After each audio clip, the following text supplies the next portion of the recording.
বাংলাদেশের ইতিহাসে এক নতুন অধ্যায়ের সূচনা, ছাত্র আন্দোলন। কেন সারা বাংলাদেশের ছাত্ররা আজ উত্তাল? কেনই বা ছাত্ররা বুক চিতিয়ে গুলি খেয়ে মৃত্যুবরণ করতে পিছু পা হচ্ছে না? আসলে তাদের এই আন্দোলনের মেন কারণটা হচ্ছে প্রচলিত সরকারি ব্যবস্থায় চরম বৈষম্যমূলক কোটা বা রিজার্ভেশন সিস্টেমের বিরুদ্ধে। কী আছে এই রিজার্ভেশন ব্যবস্থায়?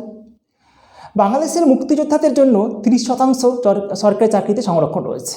শুধু মুক্তিযোদ্ধা নয়, তাদের ছেলে মেয়ে ও নাতি নাতনিরা এই সুযোগ সুবিধা পায়। নারীদের জন্য 10%, জেলা কোটা 10%, ক্ষুদ্র জনগোষ্ঠীর জন্য 5%, প্রতিবন্ধীদের জন্য 1%। এভাবে মোট 56% সংরক্ষিত, বাকি রইল 40% সাধারণ জন্য। আর এখানেই ছাত্র আন্দোলনের মেন কারণ। ছাত্র সমাজ চাইছে যে সরকার আইন করে পার্লামেন্টে সরকারি চাকরিতে বিদ্যমান যে কোটা সেটাকে বাতিল করুক। সরকারি চাকরিতে সর্বোচ্চ 5%-এর জন্য